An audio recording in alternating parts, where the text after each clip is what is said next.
Ernesto, bienvenido. Bienvenido Muchas gracias a ti por invitarme, a ti y a Marlene. A Be Friends. Es un espacio donde compartimos la afición por nuestra profesión, la cerveza artesanal, con amigos y bueno, y la música también siempre que nos va conectando. Hoy tenemos a Ernesto, tiene un proyecto que se llama Iria y Hola. quería empezar con que nos cuentes un poquito cómo hoy en día cómo te presentas cuando alguien te pregunta quién eres y qué haces. Pues es una buena pregunta, pero yo creo que eso ha ido cambiando a lo largo de los años. Hacemos 15 en febrero y algunas pequeñas cosas han ido cambiando. Pero sí, me sigo presentando como cervecero. Me gusta esa parte y creo que engloba todo, aunque a decir verdad, la gestión de los locales y la distribución igual es la que lleva casi todo nuestro tiempo, ¿no? Pero sí, me gusta presentarme como cervecero. Y en la cadena donde te ubicas, porque tienes, fabricas por un lado, luego tienes bar y distribuyes también, o sea, estás un poco en toda la cadena. Sí, eso es parte de mi carácter, sobre todo. Ani, que es mi mujer y mi socia y la otra mitad de todo, lo sufre un poco. Intento enfocar, prometido, pero me cuesta. Abrimos una destilería con otro socio. Ajá. Me dedico a la formación, a la sumillería y tal y cual, y hago mal muchas cosas, como digo yo. Pero estamos en proceso de reenfocarnos. No sé cuánto me llevará. Muy bueno, ahorita indagamos ahí un poquito más. Bueno, brindemos primero. Sí, muy rica la Salud. Columbus, ¿eh? Columbus y Azahar. Me sabe a cerveza clásica, Ajá. honesta, muy rica, muy disfrutable. Ajá, Ernesto, ¿recuerdas tu primera cerveza? La primera cerveza que bebiste. La primera cerveza que bebí, pues claro. Bueno, imagino que la historia es común, ¿no? Un día tus padres estás en una celebración y tienes no sé cuántos años. Te iba a decir que 18, pero seguro que eran menos. Y te dan así un culín de cerveza para que el niño la vaya probando. Esto no sé si es políticamente correcto, pero fue así tal cual. Padres, os saludo. Y dije, qué horror, esto es amargo, esto no me gusta nada, pero ¿qué ocurrirá para que repitas? Ajá. ¿No? Sí. ¿No te pasa a ti un poco lo mismo? Sí. Un poco así. Sí, hay posiblemente un factor social, ¿no? Un consumo que ves que sea así y luego vuelves como a intentarlo. Quieres que te guste. En realidad Exacto. quieres que te guste. No es un proceso natural, es un gusto adquirido. Pero sí, la primera cerveza que me tomé, pues sí, mis padres me la dieron. ¿Y qué pasó entre esa primera que te tomaste y la que te cambió la vida en yo quiero meterme por aquí en este mundo? Pues la verdad es que son preguntas muy buenas. Bueno, pues entre medias hubo muchos botellines, Ajá. mucha cerveza social, que es una cosa que tú sabes que aquí en España es parte de la identidad. Y empecé a probar algunas cosas por mi propia curiosidad, pero aquello se vino a más cuando conocí a Ani. Cuando la conocí, en una cita a ciegas, que no todo el mundo lo sabe. Ajá. Me llevó ella a una cervecería. Pues la gente tiende a pensar, a veces son preconceptos, tiende a pensar que yo he arrastrado a mi mujer al mundo de la cerveza, pero nada que ver. Nada que ver. Me llevó a una cervecería y ella ya conocía y ahí empecé a probar las Quack, las Tubel, las Golden Draft, todas estas, y ahí me dio un vuelco. No obstante, yo ya estaba estudiando de entonces la carrera. Hice química, me especialicé en industria alimentaria y luego hice el máster en enología porque más o menos yo quería ser enólogo, o sea que iba un poco por ahí. Sí. Lo que pasa es que después la cerveza se cruzó. ¿Y eso es aquí en Madrid? No, en Valladolid fue el máster, aunque era a distancia porque yo ya estaba trabajando. Y cuando fui a estudiar a Bélgica, un posgrado, allí ya cuando vi la gente haciendo, esta es la historia que siempre cuento, pero es real. La gente hacía cerveza en casa y había mis sabores y tal, y dije, pero bueno, esto... Y cuando volví a casa, fuimos a vivir muy pronto Ani y yo, y empezamos a hacer cerveza en casa y a mancharlo todo. Ahí nadie detenía. ¿Qué edad tienes ahí? 2003 aprox, ¿no? 25. Ok, 25 yo, 22 Ani. ok. Y de ahí a, ¿en qué momento se volvió profesión? ¿En qué momento se volvió emprendimiento? Pues eso sí está absolutamente claro, cuando Ani quedó embarazada. Nosotros teníamos ganas de ser padres, yo tenía ahí como un objetivo vital de serlo antes de los 30. Teníamos 2 buenos trabajos, multinacionales y tal, pero era muy esclavo. ¿Qué decías? Yo siempre he trabajado en industria alimentaria, me refiero siempre después de acabar la carrera. Durante la carrera he trabajado en los peores trabajos que podía encontrar para pagarme los vicios. El último trabajo que tuve fue en Floret, ¿sabes? La de las ensaladas de bolsa. Ajá, sí. Era uno de los responsables de turno, allí en Noblejas. Por si alguien se pregunta, todavía en internet hay rastro de que la cerveza nuestra se gestionó allí en Ocaña. Además, las razones por las que yo trabajaba en Noblejas y vivíamos allí, en Ocaña. Y así fue, era un trabajo bueno, pero muy esclavo. Ok. La fábrica trabajaba 24 horas, yo tenía esos teléfonos que suenan en cualquier momento, tal. No muy diferente a lo que estás viviendo ahorita, pero Sí, pero con el es enfoque diferente, ¿sabes? emprendedor. Claro, fue la crisis, había sido la crisis de 2008, estaba viendo cómo cada día se despedía más gente, cómo los jefes cada vez miraban más los números y menos a las personas. Hubo ese proceso, tardamos un tiempo en quedarnos embarazados, hubo ese proceso en el que algo me pedía un cambio vital y todavía estaba en el momento. Igual ahora me hubiera dado miedo, pero entonces... Sí, Así que cuando Ani quedó embarazada, pues hablé con los jefes a ver si había posibilidad de tener un horario más razonable o algo así. Me dijeron, esto es lo que hay. Y entonces lo dejamos y decidimos dedicarnos a la birra, que ya la llevábamos haciendo y teóricamente mis estudios pues me ayudaban. Y ahí hubo una mano amiga que fue el alcalde de Noblejas, Agustín, que de repente dijo, pues si quieres montar un negocio de cerveza, tengo una nave, que puedo cedértela para esto, porque me gusta el concepto y la verdad es que nos ayudó muchísimo. Nos juntamos con Medina, que tú lo conoces, a Jesús Medina, que es del pueblo de al lado, y ahí arrancó, hasta hoy. Antaño ahí, esto estamos hablando de 2010, y allí no tenía proveedores de insumos, no había fabricantes en España prácticamente de equipos pequeños, no había nada, no había clientes. sí. Y a partir de ahí fuimos montando un poco, fue cada vez uniéndose más gente. Estamos Y hablando está de fábrica o distribución. El tema de la distribución vino como todo, las cosas aparecen. No fue una cosa, no teníamos un plan. Empezaron con fábrica. Sí. ¿Y qué marca, cómo se llamaba la marca? Nosotros arrancamos con Iria Ajá. e importamos un poco la idea, no sé, yo creo que fuimos de los primeros, pero que empezamos nosotros, Yaka y algunos otros locos más, a hacer el sistema nómada que de aquellas hacía Mikeller y que de repente Sí. entendimos que empezamos a fabricar en nómada antes de esto Sí. de la fábrica en Noblejas. Fabricamos en Tiris. En Tiris fue el primero que nos abrió la puerta a fabricar. Interesante. Ellos llevaban un mes trabajando. Ah, mira. Luego los vimos. Así que aprendimos juntos a golpes Sí, todos, sí. todos los errores que se pueden cometer, pero fueron grandísimos y todavía somos amigos. Luego en Sagra, ahí estuve con Bob Bandman. Ajá. Él estuvo enseñándome también a la apertura, o sea, somos más viejos que ellos. Y cuando abrieron dije, mira, estoy haciendo cerveza en Valencia como nómada, Sí. ¿por qué no venir aquí, que tiene más sentido? Y después ya, junto con Medina, hicimos y con otro cervecero que ya no trabaja aquí, compartimos el espacio y la maquinaria y arrancamos la fábrica en Noblejas, 2012.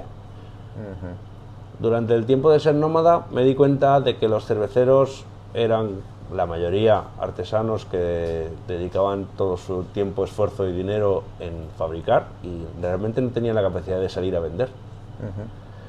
Y yo siendo nómada tienes menos carga de fábrica Sí. y realmente podía ir a vender. Entonces cuando iba a vender Iria, pues me llevaba una caja de Domus, me llevaba algo de Tiris o de Medina, lo que fuera. Y ahí me di cuenta también de que no había nadie que estuviera distribuyendo este tipo de cerveza. Intento resumir, pero al final como son tantas cosas.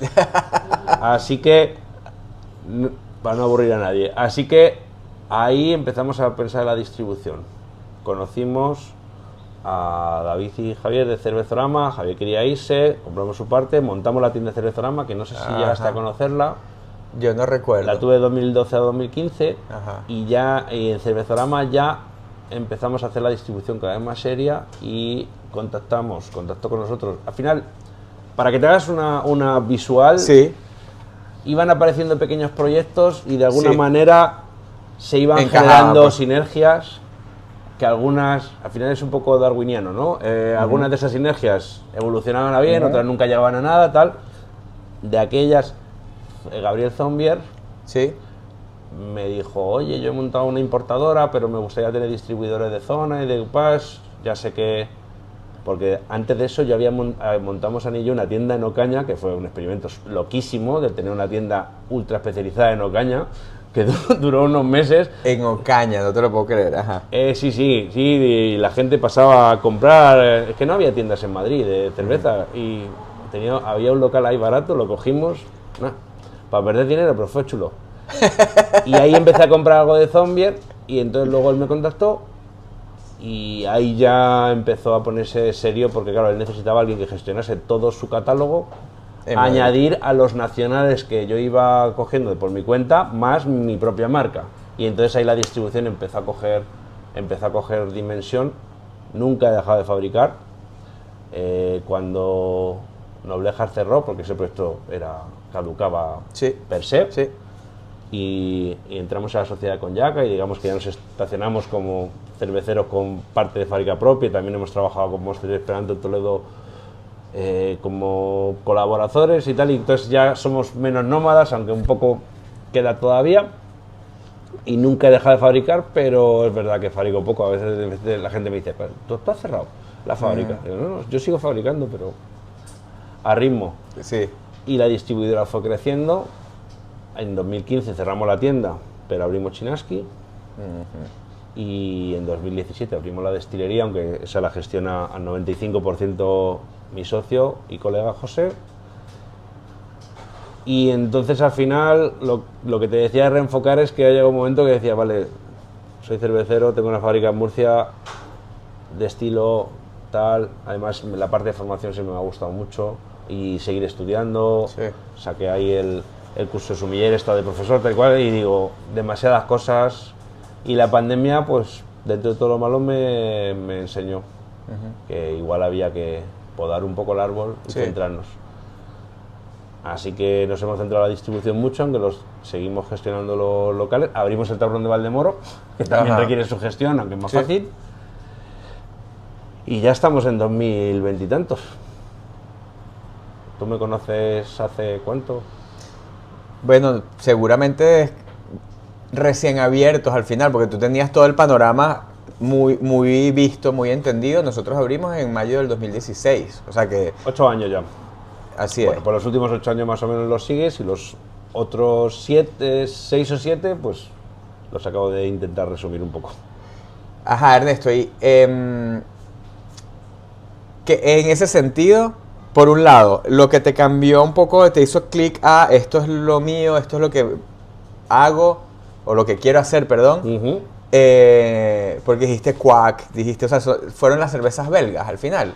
Sí, sí, en el mundo de la cerveza sí. ¿Y hay alguna en especial que recuerdes como con esta cerveza fue... Sí, siempre, Duvel. Ajá, Duvel fue la primera fábrica de cerveza que yo he visitado ¿sí? con la carrera, y vivía más o menos cerca, y era mucho más barata que los cubatas. Y en aquella época era interesante saber que con un par de esas cervezas no hacía falta para mí beber nada más. No he sido nunca un gran bebedor. Y vamos, y me sigue gustando, no soy muy bebedor de cervezas muy alcohólicas, pero cuando me siento y me tomo una Duvel, la verdad es que me la disfruto especialmente. Así que siempre tiene ahí un espacio, al margen de si está en una gran corporación o esas Sí, cosas que, sí, las sí, que sí, yo sí. ya no he dejado de entrar. Cuando la cerveza tiene calidad, al final creo que no, o sea, sí importa de dónde viene, pero se reconoce la calidad que tiene, se disfruta la calidad que tiene. Claro. ¿Cómo has visto, en paralelo a todo esto que me estás contando, cómo has visto la evolución del craft en España con sus altos y sus bajos? O sea, si tuviese que hacer una línea de tiempo, obviamente breve, resumida, pero ¿cómo has visto en la medida que tú has ido metiéndote, profundizando, además en toda la cadena de valor? ¿Cómo has visto el mundo cervecero en Sí, España? porque lo de estar en toda la cadena de valor yo creo que era algo importante en nuestro proyecto. Me gusta hacerlo así, aunque a veces sea un jaleo. Pues es una pregunta muy amplia. ¿Cómo sintetizarlo? A ver, primero, lo primerísimo, los románticos. Y eso antes de mí. Y ahí tengo que hacer mención especial a la gente de Agullons, a Domus, gente que tenía una idea y la llevaron a cabo, a veces pienso sin saber muy bien dónde les iba a llevar aquello.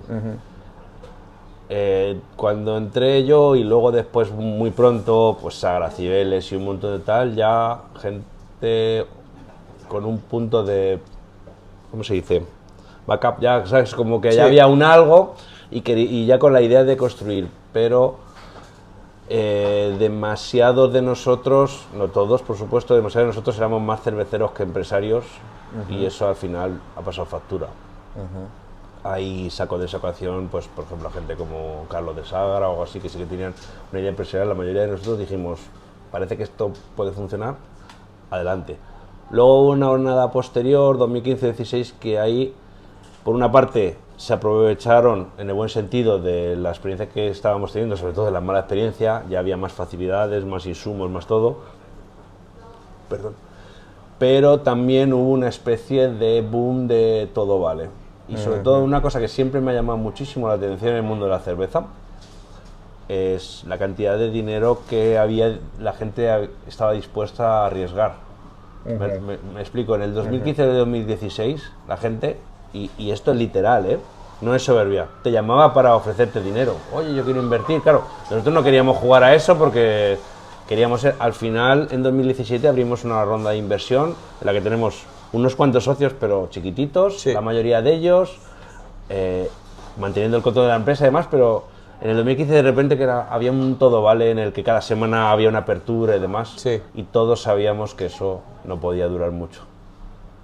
Y la pandemia, pues, no creo que provocara tanto como acelerara procesos que ya estaban creados.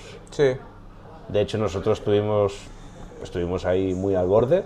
No me da vergüenza reconocerlo porque... Yo creo que todos estuvimos muy al borde. No sé, nosotros en nuestra carrera, en nuestra historia hemos quebrado, creo que vamos por la tercera vez.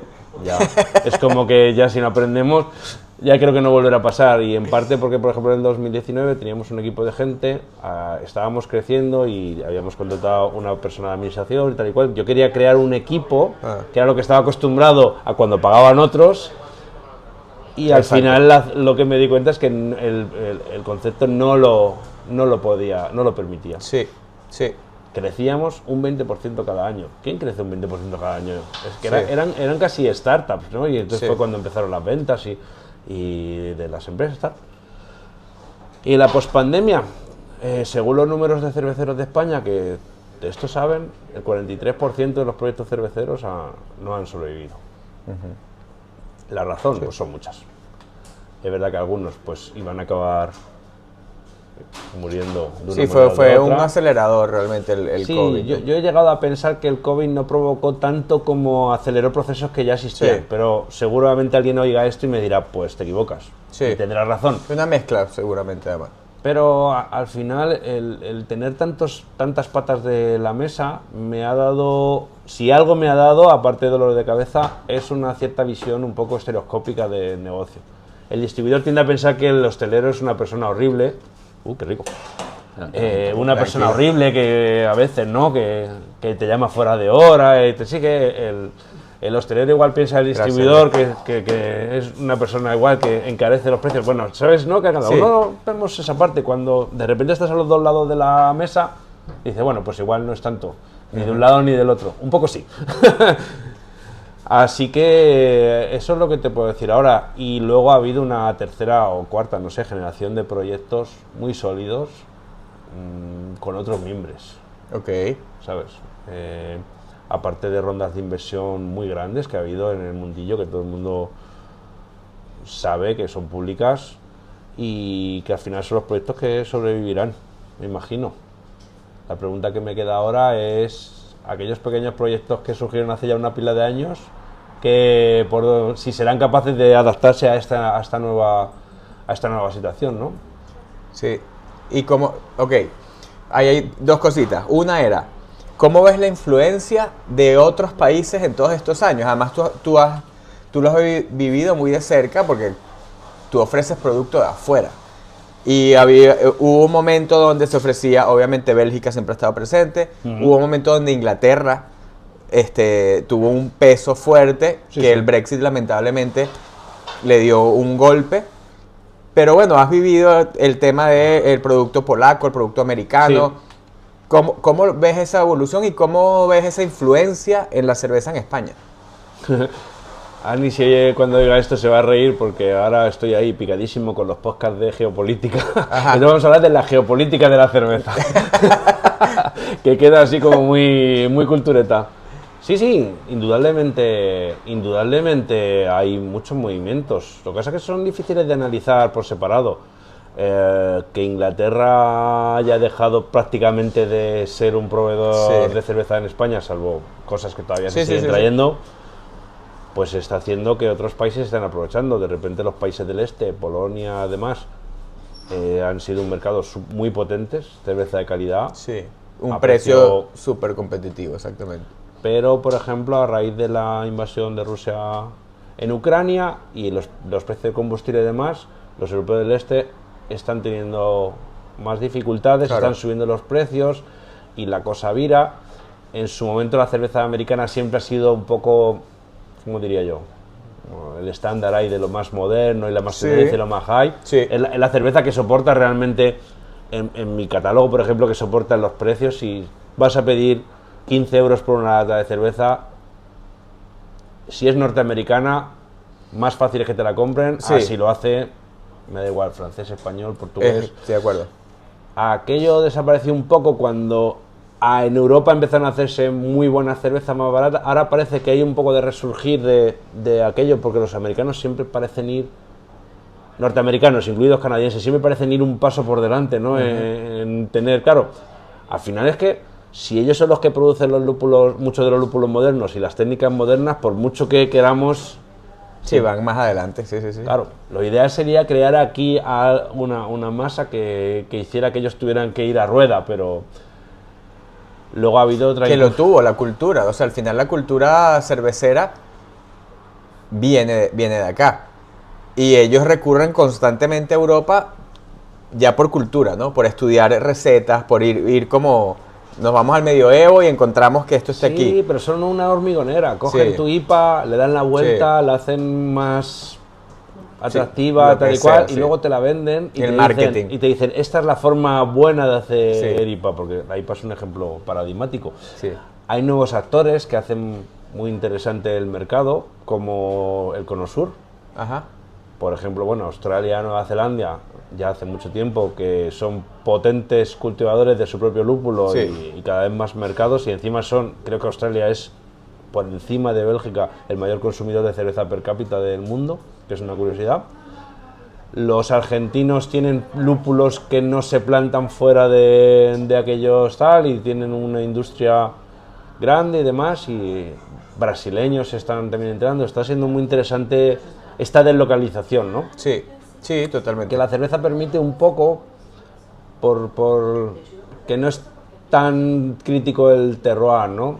Bueno, esto es una discusión, es un melón que no quiero abrir todavía, pero siempre se habló, ¿no? El vino está muy sujeto a la denominación, a la uva. Además, la cerveza es un proceso más industrial, aunque yo pienso que no tanto. Pero que permite mucho deslocalizar todo, y está siendo muy interesante. Y yo creo que hay un factor ahí que es debatible si es ventajoso o no, pero si yo me presento con un vino, un Sauvignon Blanc con semillas de mostaza, cualquier persona de vino te va a decir, eso no es un vino. De hecho no lo es, técnicamente, o sea, a nivel normativo no lo es. En cambio la cerveza sí te permite todos estos juegos, todo. Entonces, al final le da una versatilidad también al producto que no tienen otros productos. Admitámoslo, es lo que nos gusta. Sí. Mira los productos que haces tú. Siempre te gusta mezclar ingredientes poco habituales. Y de hecho yo siempre cuento que cuando estaba estudiando enología y estaba muy centrado, pues no sé, me parecía un mercado en el que era difícil acceder si no tenías contactos y demás. Y encima estaba todo un poco ya, no sé cómo explicarlo, encorsetado, ¿sabes? Si quieres hacer un vino en La Mancha, pues...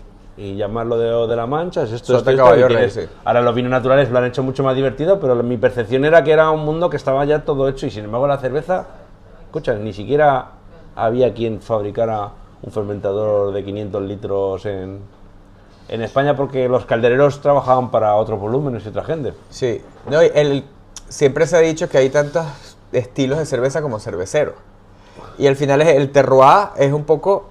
cada cervecero con lo que quiera diseñar, con lo que quiera hacer, y yo creo que es bonito culturalmente. Obviamente el tema de la tierra, lo que te da, tiene también su atractivo, ¿no? Ajá. Ya nos contaste un poco ese background, creo que asomaste el dónde estás ahora, pero bueno, con esta pregunta es dónde estás ahora y hacia dónde vas. ¿Hacia dónde vamos? Si quieres, empecemos por el entorno. ¿Qué ves tú que está pasando y podría decantar el craft beer en España? Bueno, ahora mismo, hoy, estamos en un punto de inflexión. El mercado ha decrecido muchísimo. Cada día me entero de alguien que vende equipo y además, es verdad que hemos sido un mundo, para bien y para mal, un mundo ciertamente endogámico. Es ese chiste que siempre tengo con la familia, que alguien va a Coruña a un bar de cerveza y le dice que me conoce y dice, pues saluda a Ernesto, ¿sabes? Claro. Pero no preguntes a mi vecino de la calle de enfrente. Exacto. Igual ahora que tenemos el local... No, es verdad. Sí. O sea, obviamente yo no soy nadie importante, pero es verdad que hay un punto en el que más mal que más bien, casi todo el mundo que actuamos en este mundillo hemos interaccionado porque o es cliente, o es proveedor, o es colega, una feria, una meeting. Pero ahí debo decir que el mundo al final es un poco así.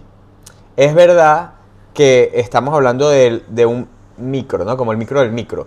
Pero estamos en un mundo donde conocer a alguien que cree que, o sea, que de repente es la cúspide del craft beer, no es tan difícil.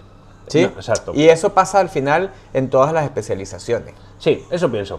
Entonces, yo creo que lo más que se ha vendido cerveza craft respecto a, ya no me gusta llamar industrial, de gran consumo ahora es un poco el término que más se utiliza, no sé si está como en un 1% o algo así, lo que llegamos en 2019 cuando nos pensábamos invencibles y cuando Iria estaba en 2019 estábamos con un porcentaje mayor que ahora. Claro, no, lo hemos reducido por la mitad. Exactamente. Entonces ahora tenemos muchos frentes abiertos. Primero, nuestros propios errores que hemos cometido, que hay que tener autocrítica, y luego del mismo mundillo. Lo comentaba el otro día. Primero, el consumo de alcohol está decreciendo. Que tanto los grandes como los pequeños está decreciendo. A la vez, las cerveceras más grandes, las Maus y demás, han mejorado la calidad de sus cervezas. Eso es constatable porque he hablado con un jefe de producción de Alhambra y tal y me ha dicho, pues en los 90 como que todo valía y ahora ya se han dado cuenta de que el público va conociendo más y que ya no todo vale. Están sacando sus propias especialidades, entonces de alguna manera están cubriendo un espacio que antes era solo nuestro. Sí. Ahí todos tienen sus IPAs, todos tienen sus versiones sin alcohol, sin filtrar, tú sabes. Entonces se juntan esas dos circunstancias que hacen un poco incierto el futuro del mercado nuestro. Sí. Entonces yo dedico mucho tiempo a pensar en esto y tampoco tengo toda la solución, pero es verdad que en nuestro caso, en el caso de Iria, como diría, la maniobra que hemos hecho es de crecer. Somos menos personas, desafortunadamente, que en pandemia. Hemos cerrado algunos frentes que estaban generando un trabajo que no repercutía en rentabilidad. Sí. Hemos vuelto a cervezas más de nicho, porque mi objetivo era Yo quería hacer algo que fuera súper democrático, que en cualquier bar de cualquier esquina pudieras elegir cerveza, etcétera. Ahora creo que es complicado. Sí, es ir más todavía al nicho. Sí, sí. No sé si es un paso atrás o no sé si tomarlo como un fracaso, como un paso atrás o cómo hacerlo, pero la lógica del momento me dice que es la solución a corto plazo. Más de nicho, trae cosas muy especiales Sí. para gente que quiere. Incluso nosotros hacemos trabajo de búsqueda de cervezas para personas, ¿sabes? El otro día me preguntaban por qué tenía en el catálogo la Samuel Utopía, que cuesta la botella como 500 euros, y porque alguien me encargó buscarla y porque no es tan fácil de encontrar, y entonces Sí. pues yo aproveché mis contactos, la encontré, le metí algo de margen y tengo un cliente contento que ha pagado 500 y pico euros por la cerveza. Sí. Y eso es lo que te puedo decir. A corto plazo dejamos de exportar. O sea, básicamente la respuesta corta es nos hemos metido para adentro. Sí, es como meterse en el búnker para, digamos, afianzar un poco mejor. Sí, yo si hubiera otra pandemia o cualquier tipo de crisis económica que puede pasar, Sí. ¿sabes? Mañana la soportaría mucho mejor. O sea, he hecho a mi edificio mucho más resistente a huracanes. Sí. A cambio de no crecer. Si un edificio de 100 plantas a la que hay aire se tumba, pues igual hay que tener 20 plantas por ahora. Sí. Eso estamos. Y tiendo a ver que muchos otros proyectos de gente amiga están un poco en esa dinámica. No sé qué piensas tú, que también tienes tus propios proyectos. Creo que sí. Estoy totalmente de acuerdo. Ha sido tratar de afianzar las bases más que buscar ese crecimiento que en el 2019 creo que todos lo vivimos. Yo en el 2019 decía que sí a todo. Todo me parecía bien. Compramos la nave en la que estamos, nos metimos en marcas grandes para generar volumen. Sí. O sea, era un poco sí a todo. Sí. Chinaski, el bar nuestro en Lavapiés iba a tope, Sí. el barrio estaba de moda, o sea, los felices años 20. Totalmente. Y sin embargo, el análisis del proyecto a posteriori me dijo que no íbamos bien, Okay. que estábamos creciendo por encima de nuestras posibilidades, pero en el momento no te das cuenta porque va entrando todos los días dinero y todo está bien, ¿sabes? Sí. Al final íbamos aplazando, no sé, era un punto en el que eso, no voy a decir vivir por encima de mis posibilidades, pero sí crecíamos por encima de nuestras posibilidades. Sí, y todo nos parecía bien y la gente estaba dispuesta a invertir y los bares arriesgaban con cervezas caras y había un punto en el que ahora hay más cautela, sí. Se ve muy lejos. Sí. Sí. Es como cuando te dicen que antes en los bares se fumaba. Yo fumaba en los bares y en los aviones, ¿sabes? Sí. Pero ahora nos parece normal. Claro. La memoria histórica nuestra, por bien o por mal, es muy corta. Sí. Entonces, de repente, ahora me habla del 2019 y parece una vida anterior, pero bueno, era lo que había hace no tanto tiempo. Y si me pides adivinar lo que va a pasar en el futuro, no sé. Creo que la criba gorda, si criba se puede decir un poco como este punto de que hay proyectos que ha terminado. Creo que quien ha llegado hasta aquí ya es bastante resistente. Sí. Creo que tienen que venir actores nuevos Sí.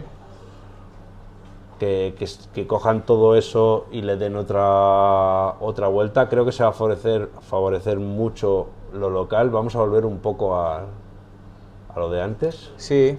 Sí, y es parte de las tendencias que se hablan en 2025, que es un poco lo tangible, es el emprendimiento familiar, es el kilómetro cero, eso va a seguir creciendo. Seamos francos, hemos dejado de vender cerveza.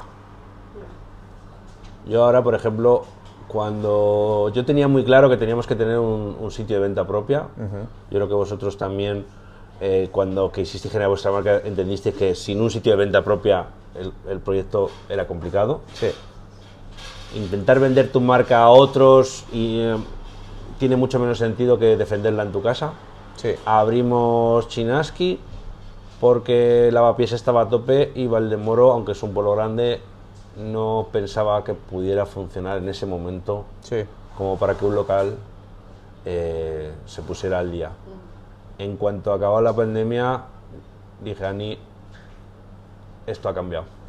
De repente, yo tengo 46 años, me he hinchado a ir a Madrid, tenías tu novia en Madrid, tus estudios en Madrid, todo. Sí. O sea, yo he vivido una época en la que todo se hacía en Madrid, la especialidad médica estaba en Madrid, cualquier cosa, entonces teníamos una inercia en el que para hacer cosas, dormías en Valdemoro, en mi caso, y ibas a Madrid a hacer cosas. Y ahora de repente es que ya no quiero, es que quiero que haya cosas cerca.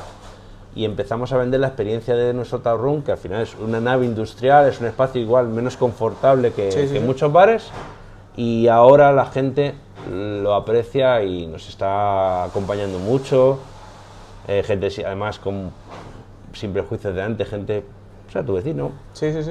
Y veo que eso es lo que quiero aportar, ese valor. Y en los estilos de cerveza que fabricamos hay un poco de lo mismo. Hemos pasado de buscar los límites de la investigación a decir, esto que tiene un par de maltas, un lúpulo, 6 grados, está rica, la estás disfrutando. Bien hecha, totalmente. Claro, la puedes vender a un precio razonable. Sí. Y la puedes acompañar con algo de comida, pues listo. Para adelante. Bueno, salud por eso, Ernesto. Nos queda ahorita, te vamos a hacer 10 preguntas, Marlene, te voy a hacer 10 preguntas bien precisas y rápidas. Cortas. Gracias por venir, gracias por la conversa. Gracias a pesar de que nos conocemos desde hace muchos años, creo que no nos habíamos sentado a conversar, o muy poco, hemos hecho como no lo suficiente. Y lo bonito de este espacio, algo que nos gusta mucho de este espacio, es sentarnos como... quiero escucharte, quiero saber qué piensas, de dónde vienes, a dónde crees que vamos. Así que gracias por venir. Es un placer. Pues nada, salud y nos vemos. Y vamos a por el test. Eso. A ver si apruebo.